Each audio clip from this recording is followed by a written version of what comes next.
വൈപ്പിൻകരയുടെ പ്രിയപുത്രി വാഴ്ത്തപ്പെട്ട ഏലീശ്വാമ്മയുടെ തിരുസ്വരൂപത്തിനും തിരുശേഷിപ്പിനും ജന്മനാട്ടിന്റെ ആദരവും സ്വീകരണവും നൽകി. വാഴ്ത്തപ്പെട്ട ഏലീശ്വാമ്മയുടെ വിശുദ്ധ ജീവിതത്തെ ആദരിച്ച് വാഴ്ത്തപ്പെട്ടവളുടെ ജന്മനാടായ വൈപ്പിൻകരയിലെ വിശ്വാസികൾ ഏകഹൃദയത്തോടെ ഒന്നിച്ചു ചേർന്നത് ചരിത്ര നിമിഷമായി.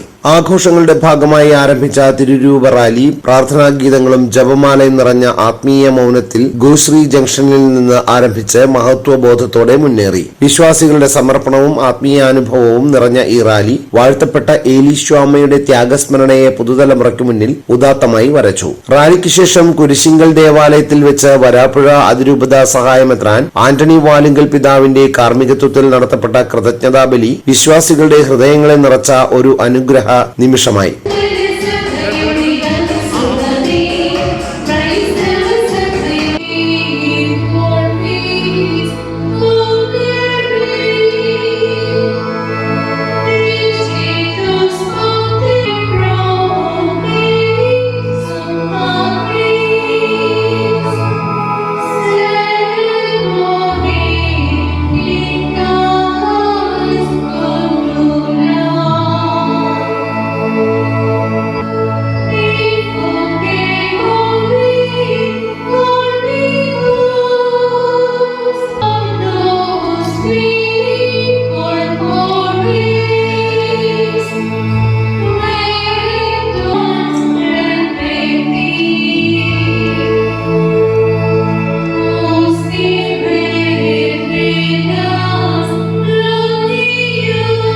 വാഴ്ത്തപ്പെട്ട ഏലീശ്വാമ്മയുടെ പ്രാർത്ഥനാ ജീവിതവും ത്യാഗവഴിയും ഇന്നും നമ്മുടെ ജീവിതത്തിലേക്ക് പ്രകാശം പകരുന്ന മാതൃകയാണെന്ന് വൈപ്പിൻ ഫെറോന വികാരി ഫാദർ ഫ്രാൻസിസ് പീഡിയക്കൽ അഭിപ്രായപ്പെട്ടു. വൈപ്പിൻകരയിലെ വിശ്വാസ സമൂഹത്തിന്റെ ആത്മീയ ഐക്യവും സ്നേഹവും സമർപ്പണവും പ്രതിഫലിച്ച ഈ ദിവസം ജന്മനാട് വാഴ്ത്തപ്പെട്ട ഏലീശ്വാമ്മയ്ക്ക് അർപ്പിച്ച നന്ദിയുടെ ഒരു വിശുദ്ധ സ്മരണയായി ജനഹൃദയങ്ങളിൽ വിശുദ്ധി നിറഞ്ഞ ഓർമ്മയായി ഈ ദിനം മാറി.